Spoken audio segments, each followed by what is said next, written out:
My grandfather, Arthur, or Artie, as I affectionately called him, was the bedrock of my childhood. He was a man carved from resilience and kindness, with hands that smelled faintly of sawdust from his workshop, and a laugh that rumbled deep in his chest, capable of chasing away any shadow. He taught me how to whittle small birds from wood, how to identify constellations on clear summer nights, and more importantly, how to stand up for what was right. He was my confidant, my protector, my truest friend. To say I loved him would be an understatement. He was a piece of my soul. That's why, when I found him, crumpled and barely breathing on the cold kitchen tiles, a part of me died with him, only to be resurrected by a burning, unquenchable rage. His decline had been gradual, insidious, a slow erosion of the vibrant man I knew, replaced by a frail, forgetful shadow. Alzheimer's, the doctors had said, a cruel thief of memory and independence. As his needs grew, so did the chasm between him and Brenda, my stepmother. Brenda, a woman whose beauty was only skin deep, a meticulously constructed facade of charm and elegance that barely concealed a core of icy self-interest. She'd married my father when I was a teenager, a whirlwind romance that left me feeling like a third wheel in my own home. After my father passed 5 years prior, leaving a substantial inheritance primarily to Brenda, with a smaller trust for Artie's care and then for me, her true colors began to bleed through. Brenda had always been particular. Her home was a museum, every cushion fluffed, every surface gleaming. Artie, with his increasing forgetfulness and occasional accidents, became a blight on her pristine existence. She saw him not as a beloved family member, but as an inconvenience, a stain on her perfect life. I lived an hour away, having moved for work, but I visited every weekend, sometimes more often, to check on Artie. Each visit became a battle against Brenda's subtle, then overt neglect. I'd find him with unkempt hair, in clothes that weren't quite clean, or having missed a meal. I'd gently confront Brenda, who would always have a ready excuse. "He's so difficult, Alara. He refuses to eat," or "He just threw a fit about showering. You know how he gets."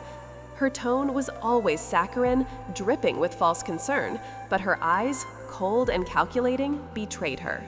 I tried to hire in-home care, but Brenda vehemently rejected the idea. "It's an invasion of privacy, Alara, and frankly, an expense we don't need. I'm perfectly capable of looking after Arthur." The truth was, she wanted to maintain complete control over Artie's finances, the trust my father had set up for his care. Any outside help would mean scrutiny, accountability, things Brenda abhorred. I suspected she was siphoning funds, but I had no proof. My pleas to my father's siblings fell on deaf ears. They lived out of state and trusted Brenda's polished exterior, convinced she was a devoted wife. The weeks leading up to that day were particularly stressful. Artie had suffered a minor fall, thankfully without serious injury, but it had shaken him. He was more withdrawn, more confused. I'd called Brenda, urging her to consider a nursing home, even for respite care. Her response had been a dismissive laugh. "Alara, he's fine, just a little clumsy. You worry too much." Her voice, usually so carefully modulated, held an edge of impatience. I'd offered to come stay for a few days, but she'd refused, claiming she had important social engagements. "Honestly, Alara, you're making a mountain out of a molehill. Arthur is in good hands."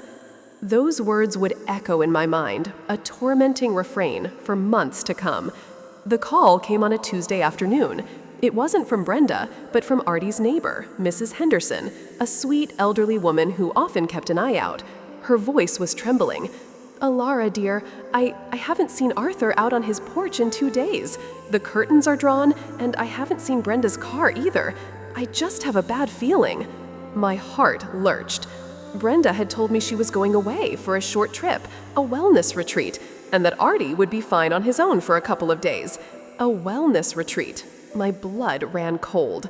I drove like a madwoman, the hour-long journey feeling like an eternity.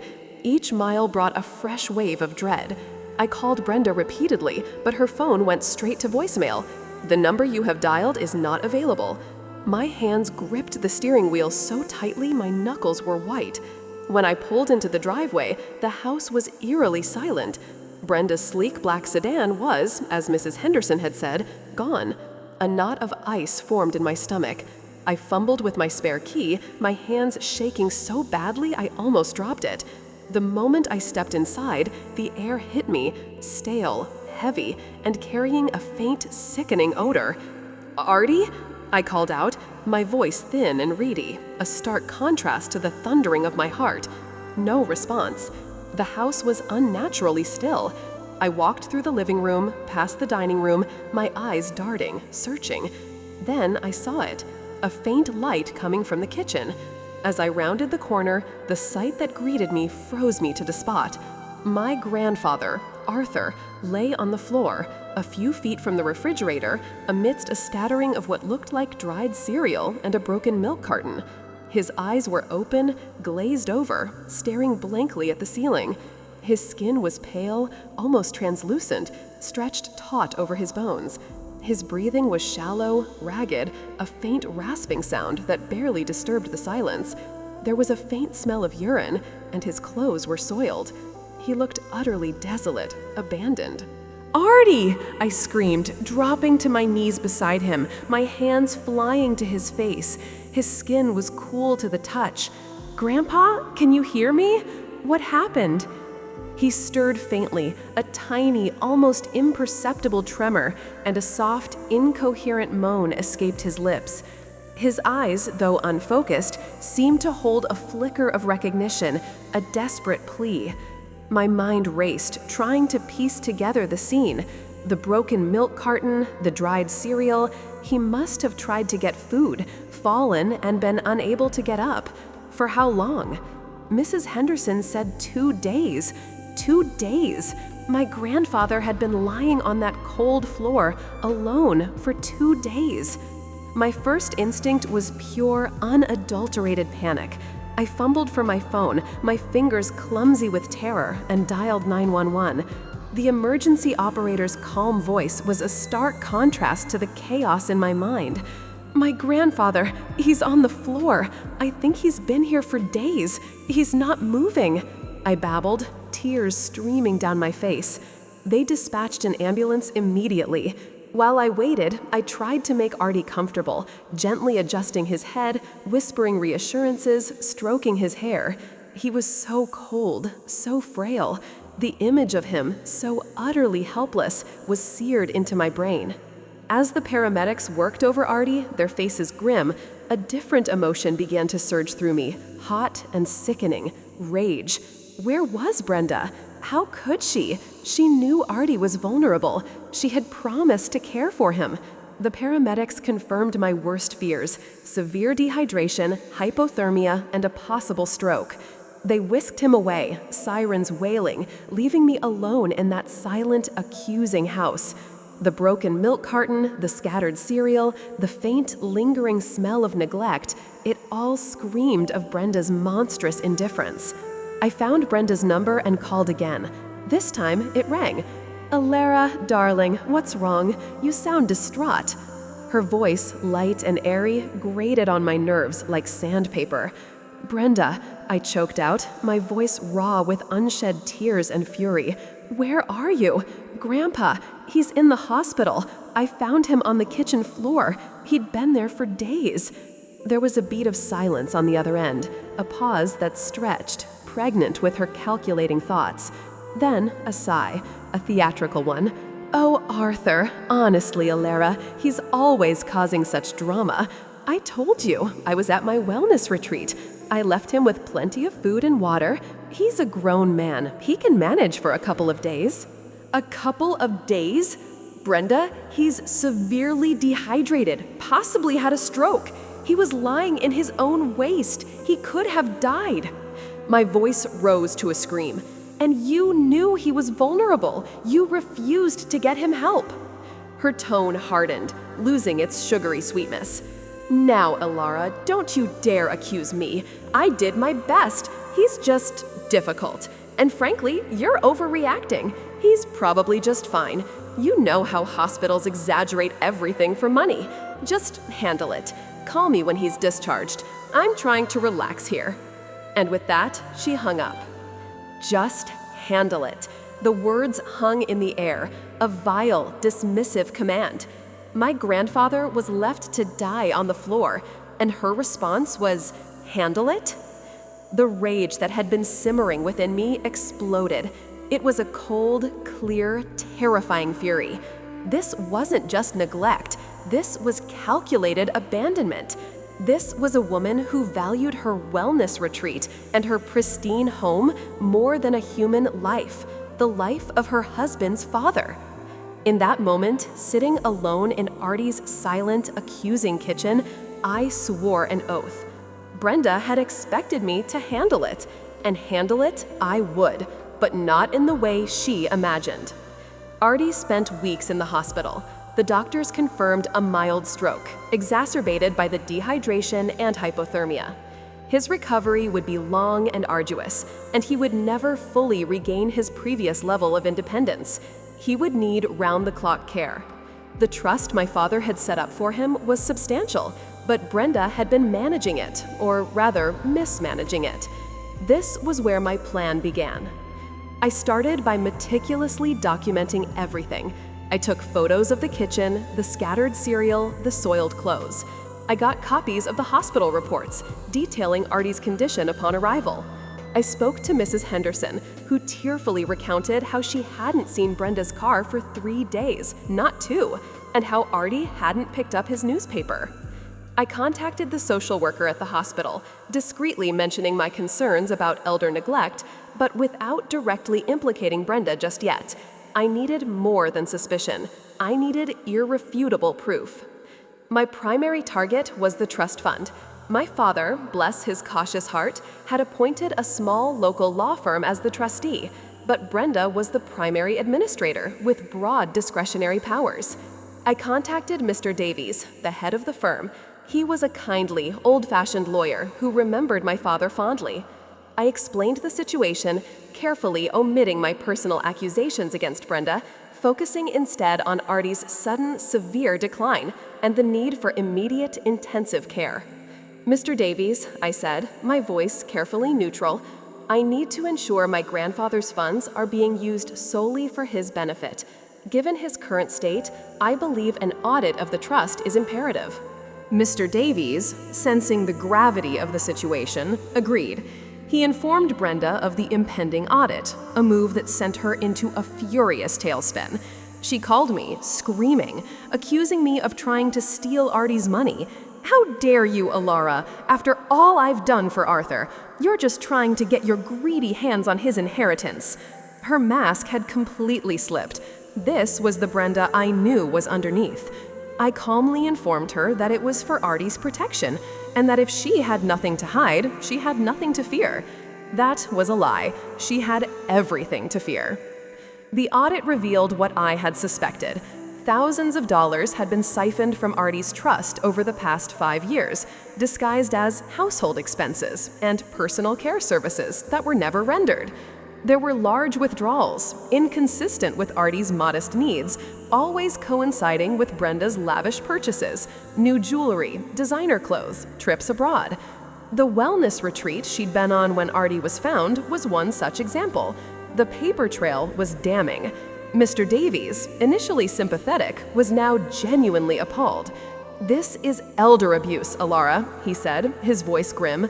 "Financial elder abuse and severe neglect. We have to report this." Reporting her to the authorities was one step, but it wasn't enough for me. It wasn't personal enough. Brenda had left my grandfather to die, then told me to handle it. I wanted her to feel what it was like to lose everything she valued, to be exposed for the monster she was. My father's will also stipulated that if Brenda were found to have committed gross negligence or financial malfeasance regarding Artie's care, her own inheritance from my father could be contested, and the remainder of Artie's trust would pass directly to me, not through her. My plan solidified. I wouldn't just expose her to the authorities, I would expose her to the world she so desperately curated for herself. Brenda was obsessed with her social standing, her reputation within her wealthy circle. She chaired charity committees, hosted elaborate garden parties, and prided herself on being a pillar of the community. Destroying that would be her true punishment. I started by anonymously leaking snippets of the audit findings to a local investigative journalist I knew, a tenacious woman named Sarah Miller. I provided her with enough information to pique her interest, hinting at a prominent socialite involved in elder abuse. Sarah, sensing a big story, began her own investigation. Simultaneously, I made sure the family, particularly my father's estranged siblings, received copies of the audit report. I attached a carefully worded, emotionally resonant letter detailing Artie's discovery and Brenda's callous response. I didn't accuse, I merely presented the facts, letting them draw their own conclusions. The bomb dropped a month later. Sarah Miller's expose hit the front page of the local paper. Socialite accused of elder abuse, financial fraud. The article meticulously detailed the financial discrepancies, the neglect, and quoted unnamed sources, the hospital staff, Mrs. Henderson, and the law firm, carefully anonymized, who corroborated the story of Artie's abandonment. It didn't explicitly name Brenda, but it described her in enough detail, her charitable work, her specific neighborhood, her late husband's prominent family name, that anyone in their social circle would know exactly who it was. The article ended with a chilling quote. When confronted, the alleged abuser reportedly told a family member to handle it. The fallout was immediate and spectacular. Brenda's carefully constructed world imploded. Her phone rang off the hook, not with invitations, but with accusations. Her charity board memberships were revoked, invitations to exclusive clubs were rescinded. Her friends suddenly found themselves too busy to take her calls. The police, now with a public story and official audit report, launched a full investigation. Within days, Brenda was formally charged with elder abuse and financial fraud. I visited Artie in the nursing home I had carefully selected for him. He was frail, his mind still adrift, but he was safe, clean, and receiving excellent care. I held his hand, tears blurring my vision. "It's done, Grandpa," I whispered. "She can't hurt you anymore." A faint smile touched his lips, a fleeting glimpse of the Artie I knew. He squeezed my hand weakly. Maybe he understood, maybe he didn't, but I knew, and that was enough. Brenda's legal battle was long and messy. She tried to fight it, hiring expensive lawyers, but the evidence was overwhelming. The audit, the hospital records, my testimony, Mrs. Henderson's account, it all painted a devastating picture. She was found guilty on multiple counts. The judge, in his sentencing, spoke of the profound betrayal of trust and the cruelty of her actions. She was sentenced to prison time and ordered to pay restitution, which, combined with the legal fees, wiped out her entire inheritance from my father. Her pristine home, the one she valued more than my grandfather's life, had to be sold to cover her debts. I inherited the remainder of Artie's trust, which I immediately used to set up a perpetual care fund for him, ensuring he would always have the best. The irony was not lost on me. Brenda had tried to steal Artie's money, and in the end, her own actions ensured that all of it, and more, went to secure his future. And what of Brenda? I heard through the grapevine that she was utterly broken, stripped of her wealth, her status, her freedom. The woman who had expected me to handle it found herself utterly unable to handle the consequences of her own monstrous choices. My heart still aches for the Artie I lost to Alzheimer's, and for the agonizing days he spent alone on that cold floor. The memory of his suffering will forever haunt me. But there is also a profound sense of peace, a quiet satisfaction. I stood up for what was right, just as he taught me.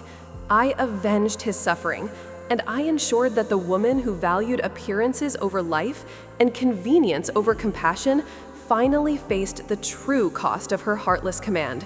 I handled it, Brenda. I handled it all.